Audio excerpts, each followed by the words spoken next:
Welcome back to Marhaba kids mall Islampura Malegaon. बच्चियों में cotton design पे नया कलेक्शन ऐड हो चुका है। मानव समाचार, मानवता के हक में। किरीट सुमैया बार बार शहर आ रहे हैं 6 महीनों से, और प्रशासन पर, चाहे वो महानगर पालिका आयुक्त हो, चाहे हेल्थ ऑफिसर हो, चाहे महसूल डिपार्टमेंट हो, तहसीलदार हो, या पुलिस डिपार्टमेंट हो, वो एक सियासी पार्टी के नुमाइंदे हैं, माजी खासदार है, और उन्हीं के डिमांड के ऊपर एसआईटी बनी है।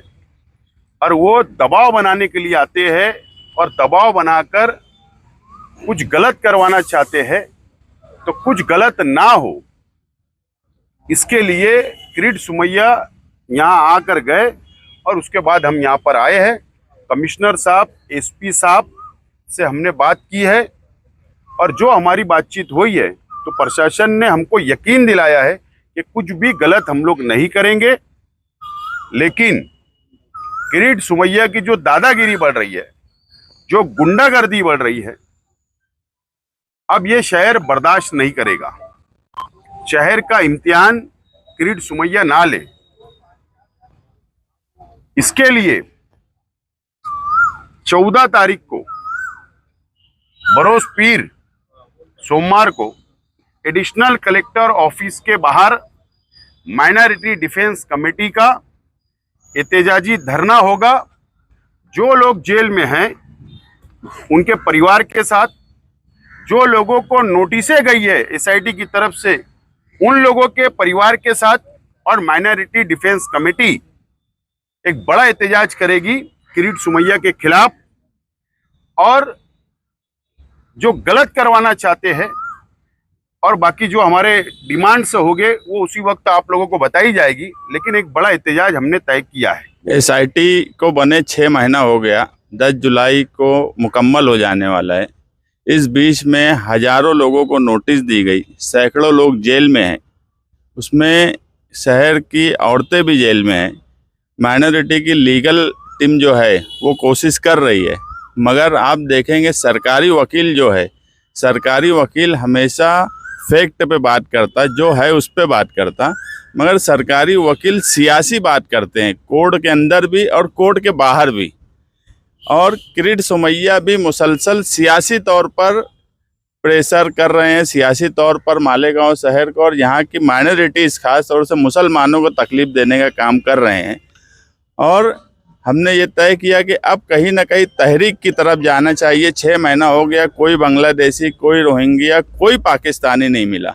हम कल भी यही बोलते थे कि एसआईटी की जब रिपोर्ट आएंगी, दूध का दूध और पानी का पानी हो जाएगा। अगर वक्त पे एसआईटी की रिपोर्ट आ गई तो आप ये बात मानना कि ये इसमें कुछ नहीं मिला। अगर वक्त बढ़ाया गया तो क्यों बढ़ाया गया, ये समझने का सवाल है। इसीलिए अभी आसिफ शेख साहब ने कहा कि एक बड़ा एहतजाज होने वाला है 14 जुलाई को पीर के दिन सुबह 11 बजे, जिसमें शहर की के मर्द और ख्वातीन की बड़ी तादाद रहेंगी।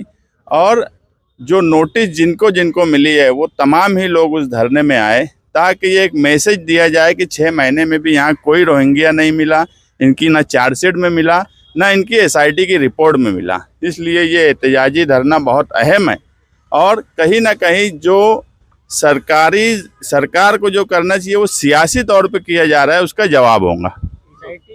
टीम ने चार्जशीट के अंदर भी डाटी है, कोई बांग्लादेशी और कोई रोहिंग्या ही नहीं। उसके बाद भी एफआईआर का सिलसिला शुरू है। सिर्फ दबाव में हो रहा, सिर्फ चीटिंग जो हुई है पेपर की कि कोई कागज इधर हो गया उधर हो गया, यही सब चार्जशीट में भी है, यही सब एसआईटी की रिपोर्ट में भी आने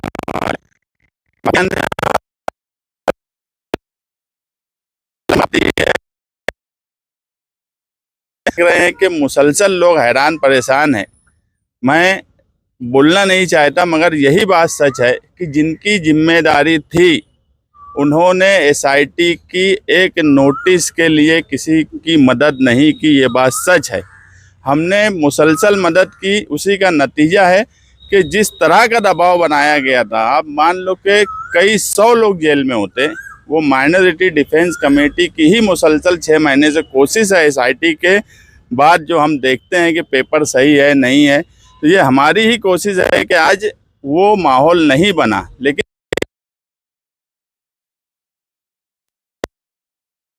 जिसकी जिम्मेदारी थी उसी शख्स का ये बोलना है। आसिफ भाई, आपने सुनो, कहा कि क्या लगाई बुझाई भी आप ही की है।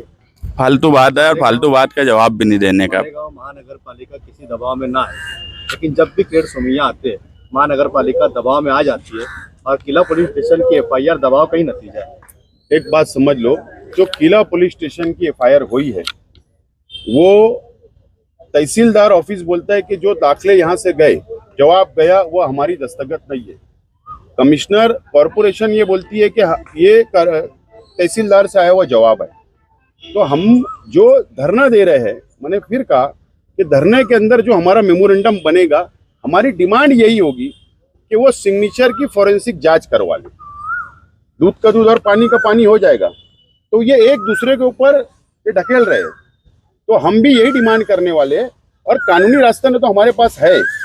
आप लोग देखिए, मैं आप चैनल के माध्यम से आप लोगों की जानिब से शहर की आवाम को और जिन लोगों के परिवार जेल में है, मैं उनसे ये बात कहना चाहता हूं कि हम लोग मुसलसल पहले दिन से हमारा लीगल सेल एडवोकेट अजीम खान, एडवोकेट आरिफ साहब, एडवोकेट तौसीफ और अभी हमने मर्चेंट वकील को ज्वाइन किया है।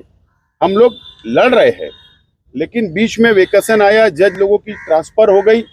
अभी इस हफ्ते के अंदर उम्मीद है कि तमाम ही लोगों की ज़मानत की जो अर्जी हमने दाखिल की है उसके ऊपर हेयरिंग मुकम्मल हो जाएगी। हमें उम्मीद है कि नतीजा अच्छा आएगा, फैसला अच्छा आएगा और न तो हमारी लड़ाई हाईकोर्ट तक तो हमारी जाने की तैयारी है। और ये शहर के आवाम को भी हम यकीन दिलाना चाहते हैं कि ये लड़ाई हर हाल मर अब रास्ते के ऊपर भी आई है और हम लोग कोर्ट के जरिए भी इसको लड़ेंगे। आह्वान करना चाहेंगे कि जो लोग आपकी इस लड़ाई में डिफेंस कमेटी के साथ शहर को, जो लोग जेल में हैं उनको बचाने के लिए, जिन पर एलिगेशन है उनको बचाने के लिए, और भी लोग आपके साथ अगर आना चाहते हैं उनके लिए क्या कहेंगे? जिनको हमदर्दी होगी वो ज़रूर आए।